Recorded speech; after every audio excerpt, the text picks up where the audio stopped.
আল্লাহ পাক কোরআনের ভিতরে দৃষ্টান্ত দিয়েছেন এইভাবে, وَضَرَبَ اللَّهُ مَثَلًا لِّلَّذِينَ آمَنُوا امْرَأَتَ فِرْعَوْنَ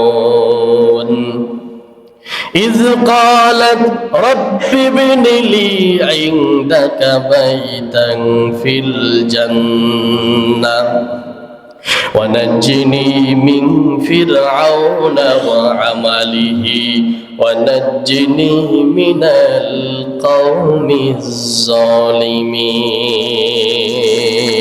আল্লাহু আকবার পড়েন। আমার ভাইয়েরা, আল্লাহ পাক দৃষ্টান্ত দিলেন, ঈমানদার কেমনে ঈমানের পরীক্ষা দিয়েছে।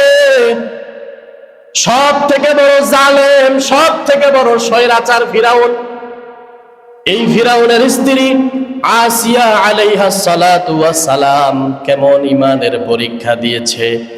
মা বোনেরা যারা শুনতেছেন, আমি এটা বিশ্বাস করি এবং মনে প্রাণে বিশ্বাস করি, আপনার স্বামী ফিরাউনের থেকে নিকৃষ্ট হতে পারেই না। আমার ভাইয়েরা, আল্লাহ পাক বলেন, একটা উদাহরণ দিচ্ছি। কি উদাহরণ? আল্লাহ বলেন, ফিরাউনের স্ত্রীর উদাহরণ দিলাম। যখন তিনি ঈমান আনলেন, একদিন তার মন্ত্রী, তার বন্ধু হামানকে সাথে নিয়া আসিয়ার ঘরের কিনারা দিয়া যাইতেছে। তাকায় দেখে আসিয়া গুনগুন করে আমার মাওলার জিকির করে। সুবহানাল্লাহ। ডাক দিয়া কয়, আসিয়া গুনগুন করে কোন রবের জিকির করো? আসিয়া নির্ভয়ে ডাক দিয়া বললেন, তুমি আমার স্বামী, তুমি আমার রব হতে পারো না। সবাই তোমারে রব বলে, তুমি নিজে দাবি করো আনা রব্বুকুমুল আলা, তুমি সব থেকে বড় রব। কিন্তু আমি রব হিসেবে একজনাইকে মানি, রব্বুস সামাওয়াতি ওয়াল আরদ, যিনি আসমান জমিনের রব। সুবহানাল্লাহ। কার সামনে এই কথা বলেছে বুঝতে পারতেছেন? আমার ভাইয়েরা, তৎকালীন সময়ের যিনি ক্ষমতাবান ছিলেন, সব মানুষ তাকে রব হিসেবে স্বীকার করতে বাধ্য।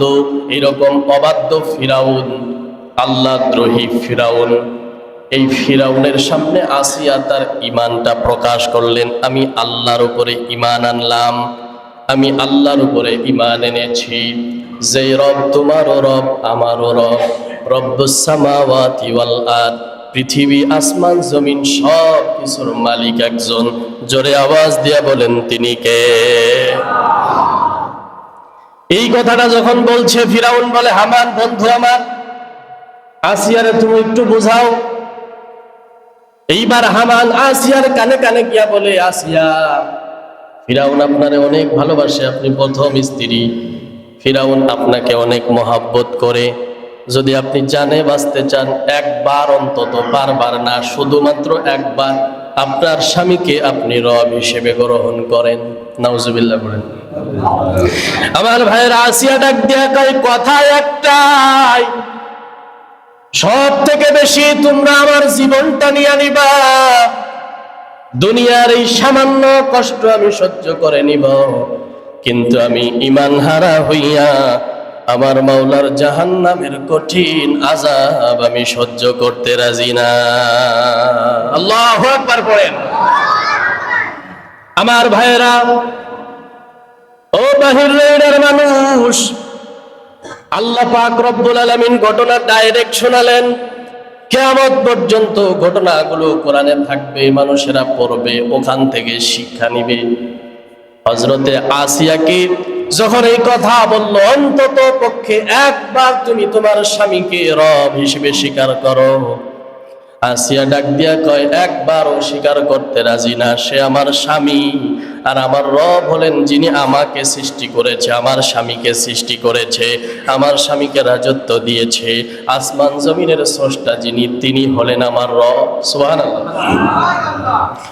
আমার ভাইয়েরা, এইবার ফিরাউন ডাক দেয়া কয়, বন্ধু হামান, এর একটা ব্যবস্থা করা দরকার। আমার স্ত্রী, আমার ঘরের স্ত্রী যদি আমার রব বলে স্বীকার না করে, তাহলে আমার দাস দাসী এরা আমার কেমনে প্রজারা স্বীকার করবে? সুতরাং এর একটা দৃষ্টান্তমূলক শাস্তি দিয়া দিতে হবে। হামানকে ডাক দেয়া কয়, বন্ধুরে একটা কাঠ সংগ্রহ করো, ওখানে পেরেক মারো। তল থেকে পেরেক মাইরা মাইরা শত শত পেরেক এইভাবে উঠায় রাখছে। আমার ভাইয়েরা, এক পর্যায়ে আল্লাহ রব্বুল আলামিন কোরআনে ঘটনাগুলো বয়ান করলেন। ফিরাউন ডাক দেয়া কয়, হামান আমার স্ত্রী আসিয়ারে ডাক দাও। আসিয়ারে ডাক দেওয়া হলো, ওই কাঠের উপরে শয়ন করায় দেওয়া হলো। জল্লাদদেরকে খবর দেওয়া হলো। এইবার জল্লাদেরা শরীরের উপর থেকে যখন পিটাই, নিচ থেকে লোহাগুলো ঢুকতে থাকে। আল্লাহু আকবার পড়েন। আমার ভাইয়েরা, মহিলাদের সব শরীরের ভিতরে যখন লোহা ঢুকে যায়, ফিনকি দিয়া রক্তগুলো বের হয়, গোশতগুলো টুকরো টুকরো হয়ে যায়, কেমন জানি শরীরটা ঝাঁঝরা হয়ে যায়।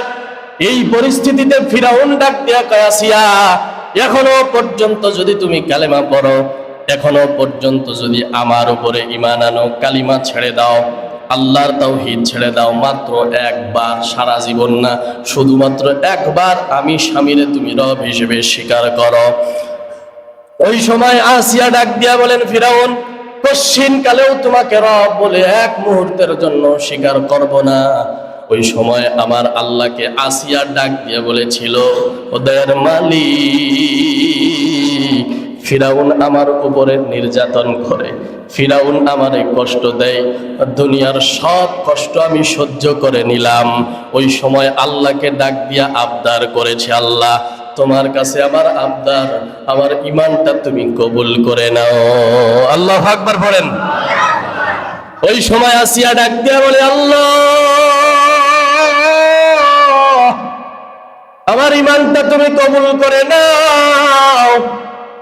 ওই সময় আসিয়া বলল, আল্লাহ জান্নাতের ভিতরে তোমার কাছে একটা আমার জন্য ঘর বানাও, যেই ঘরের ভিতরে প্রবেশ করব, বাহির হব, যখনই বাহির হব, যখনই প্রবেশ করব, তখনই যেন তোমাকে আমি দেখতে পাই। সুবহানাল্লাহ।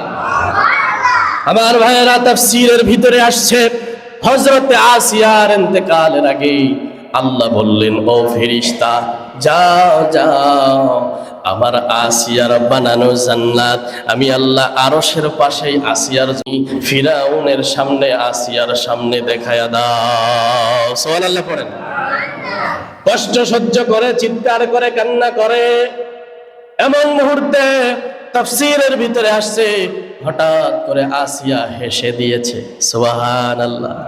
আল্লাহর বানানো জান্নাত দেখার পরে হঠাৎ করে আসিয়া যখন হেসে দিয়েছে, কপাল পোড়া ফিরাউন তো বুঝতে পারে না আসিয়া কেন হাসে।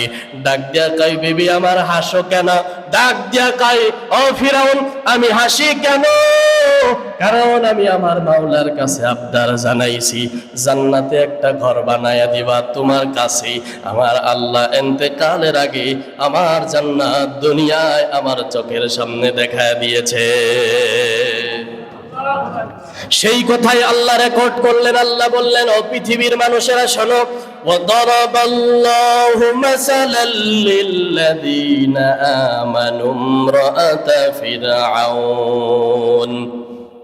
আল্লাহ বলছেন, একটা দৃষ্টান্ত তোমাদেরকে শোনাই। সূরাতুত তাহরীমের 11 নম্বর আয়াতে আল্লাহ দৃষ্টান্ত শোনালেন। ওই ফিরাউনের স্ত্রী আসিয়ার ঈমানের কথা যখন তার উপরে নির্যাতন শুরু হয়ে গেল, আল্লাহ বলেন, ইজ ক্বালাত রাব্বি বিনিলি ইনদাকা বাইতা। সুবহানাল্লাহ পড়েন।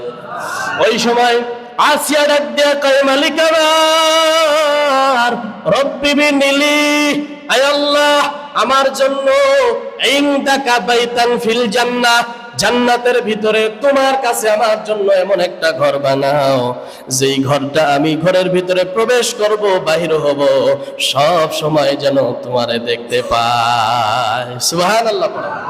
এরপরে ফিরাউনের স্ত্রী কি বলেছিল, ওয়ানাজ্জিনি মিন ফিরাউনা ওয়া আমালিহি। ওই সময় আসিয়া বললেন, ফিরাউন এবং তার কাজকর্ম থেকে আপনি আমাকে নাজাত দেন। ওয়ানাজ্জিনি মিনাল কওমিজ জালিমিন, এই জালেম সম্প্রদায় থেকে আপনি আমাদেরকে হেফাজত করেন। আমার ভাইয়েরা, তাফসীরের ভিতরে আসছে, বড় একটা পাথর নিয়ে আসার অর্ডার করলেন ফিরাউন। বন্ধু হামানকে ডাক দিয়ে কয়, হামান বড় একটা পাথর আনো, আসিয়াকে এখন বিদায় করে দিব। আসিয়া যখন বলছে জান্নাত আমি দেখতে পাইতেছি, ফিরাউনের ভিতরে জ্বলে যাচ্ছে, এত শাস্তি দিচ্ছি, এরপরে আমার উপরে ঈমান আনবে না, দুনিয়া থেকে চিরতরে মুক্ত করে দেওয়া লাগবে। ফিরাউন বলল, বন্ধু হামান যাও একটা পাথর নিয়ে আসো। এই পাথরটা যখন ওই আসিয়ার শরীরের উপরে ফেলবে, ঠিক এমন সময় আসিয়া যে দোয়া করেছে, আল্লাহ ফিরাউনের থেকে আপনি আমাকে নাজাত দেন, এই জালেম সম্প্রদায় থেকে আপনি আমাকে নাজাত দেন। আর তাফসিরের ভিতরে আসছি, শরীরের উপরে পাথরটা পড়ার আগেই আমার আল্লাহ আসিয়ার রূহটা কবজ করে জান্নাতে নিয়ে গেছি। সুবহানাল্লাহ। কি ভাইরা আমার, পাথরের আঘাত শরীরে পড়ার আগেই রূহ কবজ হয়ে গেছে। আল্লাহু আকবার পড়েন। সুতরাং আল্লাহ পাক রব্বুল আলামিন বলেন, পরীক্ষা আমি আল্লাহ নিব। রব হিসেবে যারা আমি আল্লাহকে স্বীকার করেছে, পরীক্ষা আমি আল্লাহ পদে পদে নিব। এই জন্য নবীজি বলেছেন, দুনিয়ার ভিতরে সব থেকে প্রিয় তারা যারা নবী রসুল, আর এই কারণেই নবী রসুলকে আল্লাহ সব থেকে বেশি পরীক্ষা নিয়েছে। সুবহানাল্লাহ।